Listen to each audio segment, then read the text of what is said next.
Hi everyone. I was going to start off the presentation and say now for something completely different. And it's quite funny that as you hear what happened in the last 2 days, and then I hear sort of Peter talking, and it's just amazing. The messages are all consistent. I even laugh at how things happen and the dynamic, and that we're talking about the difference between possibly a beer company and a mining company. So now I'm under a bit of pressure. How am I going to make that link between rugby and mining? So I think it's important before I start is to give the context. Why did we decide to talk about systems thinking in mining? And sort of Gary and Harry and I often get together for a bit of lunch and say, how do we make this change? How do we make the shift? And I know a number of tables, we're saying, we've heard this before, we've seen it before, but why aren't we changing? And so we've taken upon ourselves to try change things up, try to be a little bit different, even in these presentations, try to do something different. A lot of feedback we got from the Cape Town Indaba is it's the same old, same old. So part of the presentation is really just to look at it in a different way, open your thinking, and have a little bit of fun as well. It's not academic. I'm not going to ask you to calculate. I was bending my brain on some of those ones. Your answer is going to be wrong, and you're going to be caught out. He's going to ask me to answer something. No, it's no academic questions. There are a couple of questions. I fear Craig is going to catch me out, and Jack might catch me out as well on something here, but that's life. So there will be some questions. I'd like people to participate, but it's more about just challenging our minds around systems thinking in a different context. My first question is, let's rate the box. So these are the first, second, and third tests against the French. How do you think we're doing? On the right track? There we go. Thumbs up in the back. We're on the right track. Everyone else? Champions? Too early to tell. We've got a bit of a thinker here. Anybody else? Australian point of view, Jack? We won't talk about the Scottish. Sorry? We'll take a win at this stage.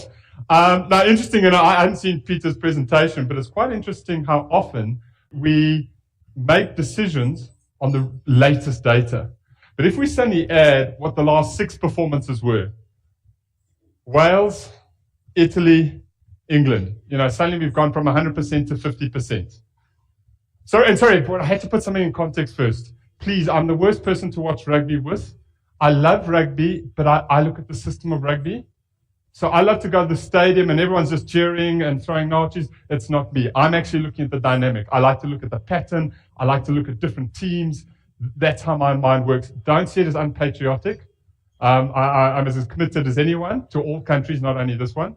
But so when I put this up, please, it's not to depress you. It's really just to look at the facts. So interesting thing as well, a piece of data that we missed out on this front row is the statistics of this is our home series. The Southern Hemispheres tends to win the home series because it's the end of the Northern Hemisphere season. So they tend to be fatigued and tired. So we tend to, 70% probability we win. Okay? Second fact that we've forgotten is France is 2 levels below us on the overall log. So at home, their weakness, and they're below us, we should be expected to win. So I agree with the gentleman at the back. We actually don't have enough data or information to make that decision of where we are. And yet you can see, I watch my son. I'm sure people here have got kids who play sport. My son is not an A rugby team player. He's one of those enthusiastic 11-year-old kids who thinks he got spear tackled when he got bumped over. But after their first game, they won the game. All the parents are excited. And of course, Ben, the analyst, is going, I think we're going to have a bad season. And what sort of dad is this? But White was hero-driven. It was give it to one big kid and let him run. And that's how they scored all their tries. There was no pattern. There was no system. The structure was poor. It's terrible as the dad. My analysis proved to be correct. So this is the type of thinking. So just a couple of funny things. So it's amazing how easily we're biased by the latest results. And sometimes, talking to Peter's presentation, often in mining, the latest production figures. We've got it turned around, all sorted, all golden.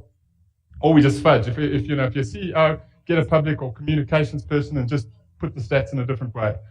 It's also amazing how often we're quick to blame the coach. And a great example of this is when Cynthia Carroll stepped out of Anglo, there was this pause. Who's coming next? And I hate to say it, but a very wise Australian guy said, How ironic is this? Of a company of sort of 70,000 people, we're waiting for one person. Surely the system should be a healthy system. And, the person who comes in can help steer and direct and get the, sort of values and that going. And then the big thing is we do not consider the health of the system. We just look purely at a result. This is where, I'm going to tread carefully. And I'm going to tell you a little bit about the New Zealand system. So right from the start, in fact, I'm going to start this side. This is the president of the New Zealand Rugby Union. And what's interesting is, and I'm not sure if he calls it systems thinking, but he has really taken the time to look at end to end. He's realized there's constraints that they've only got 4.5 million as a population. And he's now got to produce a rugby team, sorry for my language, at the arse end of the world that's got to compete at the international stage. So they've designed an entire framework, and it starts at the beginning with what they call Small Blacks Forever, and they've got a goal. And the goal of that end of the system is just get people to love the sport. They've got to maximize. They've got to get as many kids as possible. And we're talking little boys, little girls, paraplegic. Their goal there is just get as many people interested in the sport as possible. And why? Because that's a constraint. If they don't get as many people playing, they've got less to choose from. Reflect in our situation. Is it as structured? Is it as managed? Interesting enough here, again, who here has got kids play sport at school? It's a bunch. How much do you hate it when the sporting event is not organized well? They play 2 games and you're there the whole day or something. Again, interesting. If you go read the literature, they identified that as a challenge. It would stop parents encouraging their kids to play. So they worked on it, and they worked on how do you organize better. They're building systems. If you go look at their website, it's amazing. How do you set up an event? How do you make sure you maximize time? Even little things of having smaller games with less players. Why? The kids get to touch the ball more. Funny little dynamic, but it works. Then they're moving on to the clubs and provincial funding. They don't leave people out there to try scramble, find the funding. They know there's limited funding in the country, and they work on ways to support. They have the material to say, how do you go for funding? How do you build it up? How do you build your brand within your company? It's all there as part of New Zealand Rugby Union. Obviously, administration, talent identification. Don't know how many of you should read up on this. Daniel Carter was a so-so rugby player in high school. And someone picked up his passion, a bit of his talent. And so he got put into the system. So he was pulled out of his school. And I think, again, if I get the facts not exactly right, effectively he sort of got pulled out of a JP and was taken to Pretoria Boys or Uffies. So it was that sort of a distance, did some boarding, but basically they identified talent and said, this is something we want to nurture. And they have an entire system of managing that and finding the right values and right kids to sort of come through. Then, and this is an interesting one, this is actually an article written by a South African blog. And it basically spoke about cooperation and collaboration. The challenge, and it doesn't matter whether you're talking rugby or whether you're talking football, the challenge is you have a national team and you have then the franchises or the professional side. And there's usually a tension about who gets to do what. In New Zealand, they spent a huge amount of time making sure that's one team. So how they talk about resting players, can you imagine you're going to a professional outfit and saying, please rest Richie McCaw for 80% of the season? It doesn't make sense. When you look at the greater system, the answer's there in itself. So cooperation, player management, collaboration, data and analytics. So they already start training the guys on what data they'd like to have so they can see who's coming through and, again, looking for gaps. Their pipeline and their succession planning, I'll talk about it in one of the next slides, is all there. Again, remember, their constraint, minimum pool. So they're trying to get a maximum amount of kids playing, maximum, not losing Franz Steins of this world, making sure they're coming through the system. Another great story there is Sonny Bill Williams. Sonny Bill Williams didn't quite fit the value system. He also wanted to be a part-time boxer. They found a way to work with that system. They decided he was a talent. They needed to shift his value system, and they were able to do it. So they were able to keep a talented player in the squad. Just yet another one. And then the interesting thing is the amount of effort. If you go and look on a site called allblacks.com, it's not dominated, the news on it is not dominated by the All Blacks team. It's the ladies team, it's the sevens teams, it's the under 20 teams. I'm forgetting his first name. Stu, who's the CEO, has realized he needs the entire family. He needs everyone to be behind this. So it's just a little bit of an indication. If we think back now again, where are we and what is the likelihood of our success consistently as the box? You start taking a systems view. You start sort of realizing, okay, hold on a second, sort of a healthy environment. Now some fun sort of other facts. Their whole idea and strategy of thinking purpose and not method, not being sort of, restricted by standards and you have to do this, that, the other. I was fortunate enough to coach with some of the New Zealand coaches in Singapore, of all places. And it's just amazing, even the language. So they don't talk about being aggressive in a tackle. They talk about being physical. And then a very interesting thing, and I laughed, and sorry, I've used Jeppe Cares, and sorry, for my sins, I went to Jeppe, but a very passionate school. And I had such a great image of one day watching, and there's the big game between Jeppe's life is against Cares, because they're just down the road. It's a massive game. When you're 17 years old, you are the hero of the school if you play in this game. And I'll never forget watching this game, and one of our guys took one of the Cares players, tackled him, and did what the coach said, drilled him into the ground. You can imagine this, right in front of all his supporters. He was a hero. The only problem is the guy had slipped the ball. So while he had committed himself to driving him into the ground, the ball was passed and they scored a try. Interesting segue then is my girlfriend in those days actually ended up marrying an Australian. Pity, but that's what happens. Interesting enough, that Australian is a jiu-jitsu fighter. So think cage fighting, except that he's actually quite disciplined. It really is an art. He's not a thug. And it's all about the use of your body to manipulate someone else's. The Australian Rugby Union then said, so this is a guy by the name of Cron Gracie. The Gracie family are famous in the jiu-jitsu field.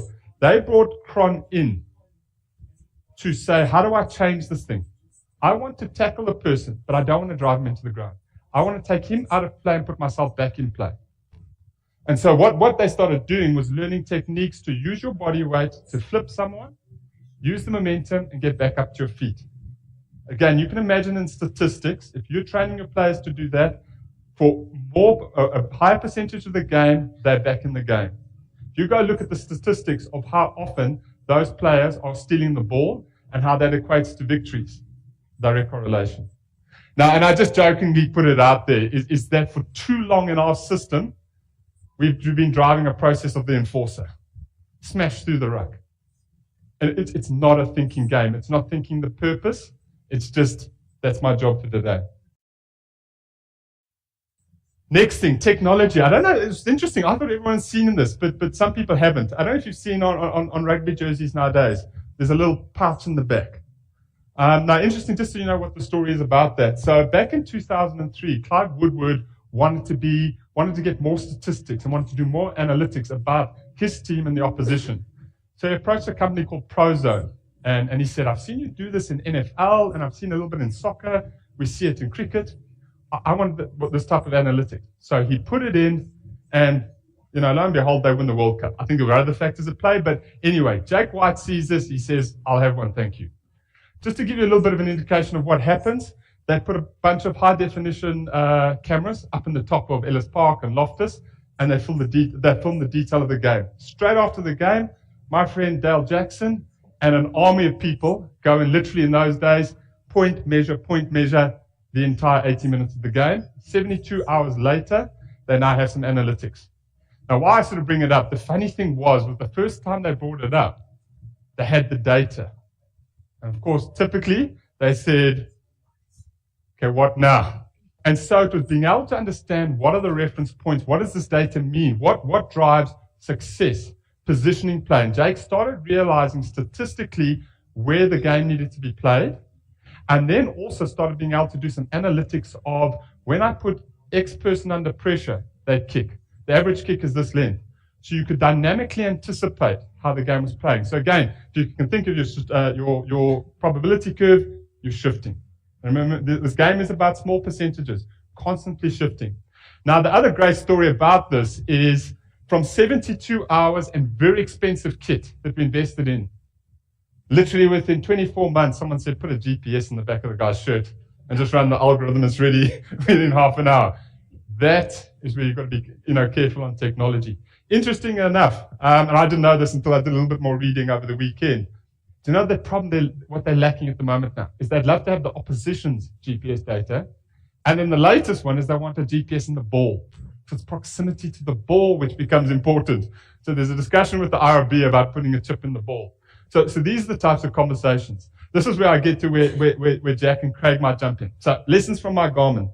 I'm a weekend warrior, not a major sports person, but my wife said, I need to get you a present. And I said, I keep on forgetting how many lengths I've swum.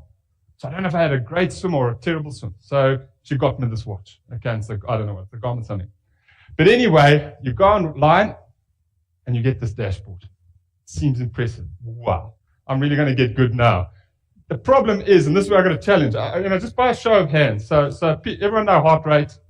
We sort of know what that means. Great. Cadence cyclists, some runners, we're getting that okay. VO2 max, we sort of understand what vertical oscillation. We've got a couple of people. Vertical ratio, and what do I do with that to improve running, and what's good or bad? GCT. I'm still got one of them. I'm coming to have a conversation with you. And then GCT balance. So there's a bunch of stuff there. And I thought this is so typical of business. Awesome dashboard. And I think about someone was making a comment about you produce the evaluation and it's an MPV. It's not dynamic. I don't know, you know what I mean? And I'm pretty convinced if we assessed, and even in this room, what is MPV? What is IRR? What changes these factors? Do we really understand this model and what we should be looking at, and therefore how we balance our portfolio? And I just thought the Garmin is the exact example.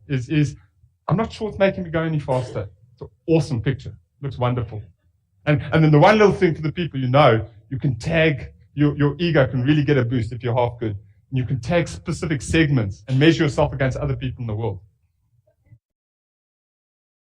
Thinking long term, and again, talking to Peter's slides and just about constraints. Interesting enough, roughly 2006, New Zealand Rugby Union found a big problem. Sorry, I don't know if this picture is clear. Victor Matfield. So if you remember 2005, we win. A specific component of the game, two very distinct components are the scrum. And if you can remember, I don't know if Jack and Harry can remember, Australians started getting thumped in the scrum. So it became an easy target, a soft target. Just aimed to get the Australians a scrum, the English did it, and they just got penalty after penalty. I don't know if you can remember that series. What New Zealand suddenly looked at is while their base stock, genetics, produces a ton of people who are about 5'8", 100 kilograms, very athletic, which is awesome. You can thin these people out, well, you don't in the case of a Jonah Loma, and you can make them a wing, you can make them a center, you can even thicken them up and make them a prop. But they don't produce many giraffes. It's just not in the genetic pool. And they realized they had a deficiency there. This was 7 years ago. If you think back that first slide when I spoke about systems, they identified this and they put a specific program in place right at the kids level to start identifying tall kids and build them up to create a bigger base. I was a bit frustrated because actually my sport is a sport of rowing. And again, it's a sport that's pretty much dominated by tall people. So they were going directly for the rowers, pulling them out and incentivizing them to come across to rugby. Long story short, unsurprisingly, they put this program in place. The likes of Brody Retallick were part of that program. And in the space, I think he picked it up 2014, World Rugby Player of the Year. Also, what's quite impressive is, have you found a sport or athletes in that level? That's an international level, 95% win record. And again, it talks to this breadth of consideration, looking for your constraint, your weakness, putting in programs, constantly looking at the whole thing and making this come together. Next thing, part of the conversation we've been having is why is it not happening? Why aren't we seeing the change? I think it does come down to leadership and thinking about leadership. I did a little bit of an interesting analysis of different mining companies and what they do about succession planning. And the challenge is it is quite weak. So you tend to find executives or CEOs being brought in from everywhere. You're not seeing that succession planning with people being nurtured from X age and coming through the chain. The interesting thing about them, when you took at the New Zealand dynamic, so you actually can't see, this is a young guy by the name of Sam Kane. He's not the incumbent captain. They're predicting he'll be the guy after Kieran Reid. But he was actually direct competition with Richie McCaw. And again, like all good press, they were saying, Richie's too old, throw him out, get Sam Kane in. The system and the succession they built up created a value system that Sam realized his time would come, but he had time to learn. And through that, the likes of Richie McCaw are training them up and developing them within this value in the system. Now, if we think back about the question about why things are not changing, I think part of the dynamic is the leadership. We're not growing this type of thinking at an early age and this constant thinking. If you can imagine, if you had 5 to 10 years of succession thinking like this, you're going to shift an organization. And you need to think that long term, and you need to think about how important value system is.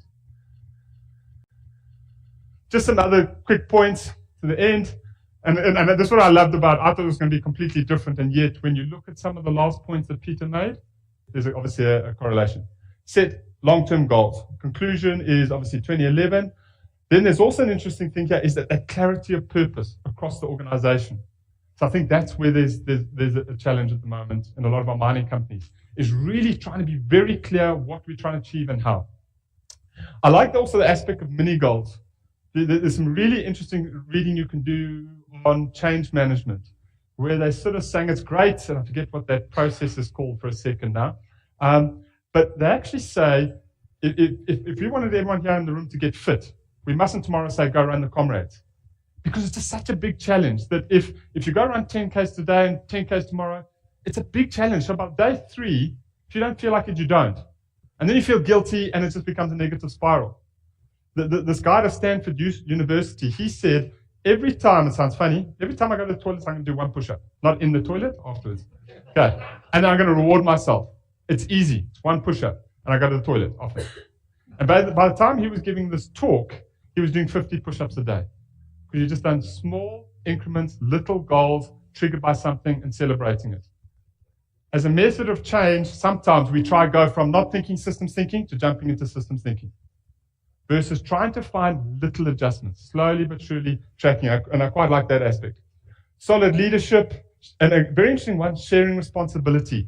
I'm still amazed to this day that we have this, in our mind, we have this hierarchy, versus saying innovative, dynamic companies need to be flat. You need to entrust. It's that whole thing that when we go and catch a taxi outside, don't ask my advice. Use the person best informed.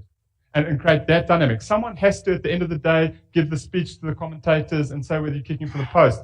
But you can all manage, and the person in the best position should lead at the time. And then interesting, constantly looking for new talent, particularly new skills and innovative thinking. Even though they're good, they realize they constantly got to push the boundaries. Facts speak for themselves. And as I said, don't see this as being unpatriotic. See this as very analytical. There is nothing in the world. I tried to look up Barcelona football. I couldn't find a football team. The only thing I was trying to find out was the American basketball team. There's not a lot of international stuff outside of the Olympics that they all get involved with. There's nothing in that sort of range. 91% success rate. From 1903, 78. It is phenomenal, but it talks to culture, talks about the values that they're doing effectively. Getting back to the purpose it was just to have a fun way of looking at systems and how, taking that bigger perspective, looking at a couple of those dynamics, how can we do things smarter? And just to try, and I didn't even know Jack was going to say this, we didn't plan this, but instead of saying the negative side, is sort of saying, we are not unduly biased by the latest results. We are thinking broader. We look at system metrics to drive, that point about the right KPIs, looking across the value chain. We're driven by purpose and not slaves to process or standards. We are open to lessons from external parties and industries, even if it's from the beer. Sorry, I'm having a dig. I get your point. I think it's got to be the right, and you mustn't just pretend. When I first started work, I saw a presentation on the pride of lions and how we should all be like that. And then went back to I was with an insurance group where we just pushed numbers. It was just too far apart to make that link. Technology is part of our overall strategy, not a strategy in itself. It's quite interesting. I'm seeing a lot of companies having like this is the mine of the future, and here's our strategy. I'm sort of going, they've got to be one and the same. And using technology where it makes sense.